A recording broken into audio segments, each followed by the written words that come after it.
Hi, my name's RJ Barella. My midterm presentation is on how families are affected by mass incarcerations. My key thinker is Bruce Western. He's written plenty of books and articles. I use some of those and people he's collaborated with in my bibliography, so you could definitely check that out. And specifically, what he looked at and what I'm looking at is how a parent who is incarcerated affects the entire family. And so in sum, there's three groups that are affected in a family setting when it comes to mass incarceration. The first is the incarcerated. The second is the spouse or partner of the incarcerated. And the third are children or the child of the incarcerated. So first off, I want to talk about the incarcerated.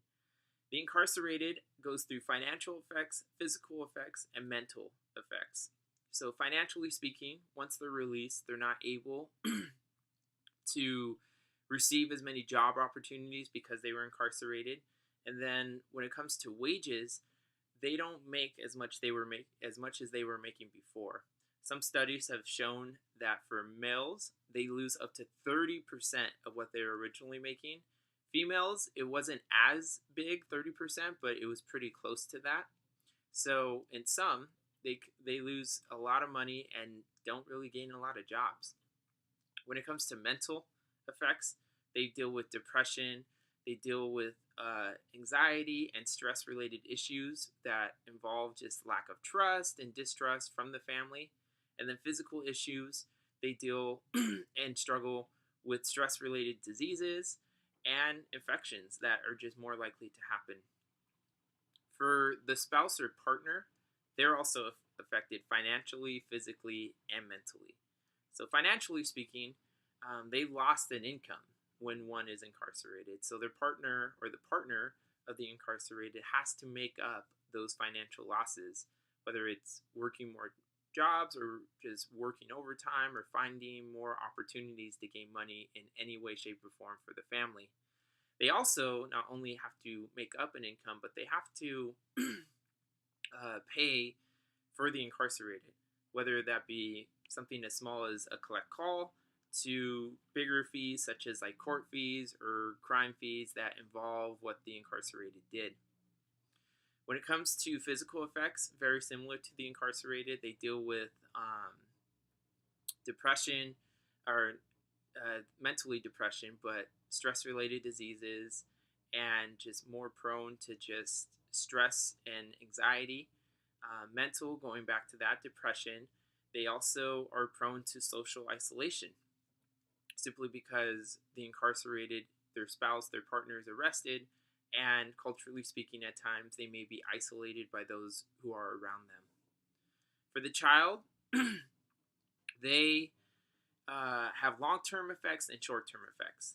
So for a child or children, long-term effects is they're more prone to live a criminal lifestyle of the incarcerated, so to emulate, to reflect the incarcerated.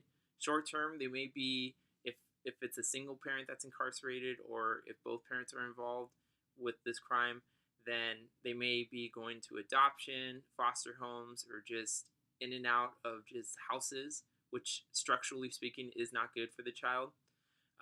When a child is younger at the act of incarceration for the parent, they're more likely to, as they get older, to act out, to be verbally expressive, physically expressive, and just have tantrums as they develop and grow older.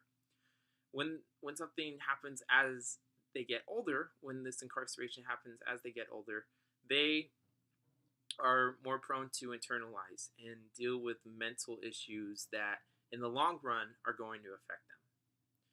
And so in conclusion, when it comes to these effects, mass incarceration just affects so many.